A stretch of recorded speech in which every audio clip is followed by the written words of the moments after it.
স্নেহধন্য ছিলেন, একে ফজলুল হকের খুব কাছের ছিলেন।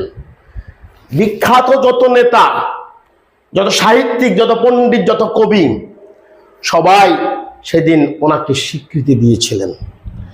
এরপরে আমরা দেখি 1931-এ নজরুল সন্দ্বীপে এসেছিলেন।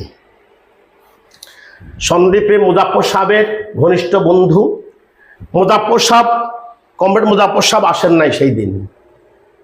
সেদিন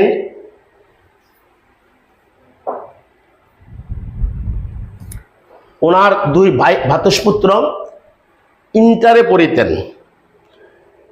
ওই ভ্রাতুষ্পুত্ররাই কবি চট্টগ্রাম এসেছিলেন। সেখান থেকে ওই দুই ভ্রাতুষ্পুত্র সন্দ্বীপে নিয়ে এসেছিলেন কবিকে। লেখাটা এমনভাবে লিখেছে পূবালী পত্রিকাতে। জাহাজ থেকে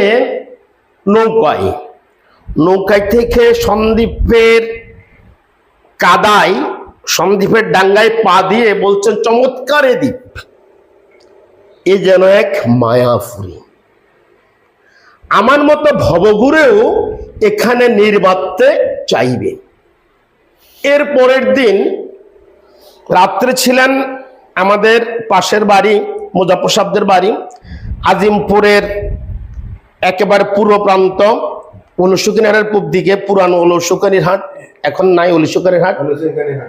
হ্যাঁ, প্রথম হাটের পূব দিকে যে বাড়ি, রাস্তা মৌলভী মাদ্রাসা সাহেব কাইয়াবাড়ি বলে, ওই এদের রাস্তার পরে খালের পরে মুসাফর, তারপরে তাদের বাড়ি।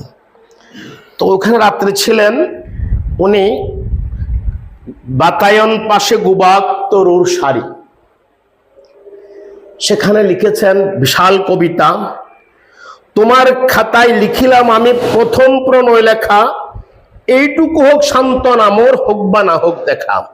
তোমাদের পানে চাহিয়া বন্ধু আর আমি জাগিব না, কোলাহল করি সারাদিন ওমান, কারো ধ্যান ভাঙিব না।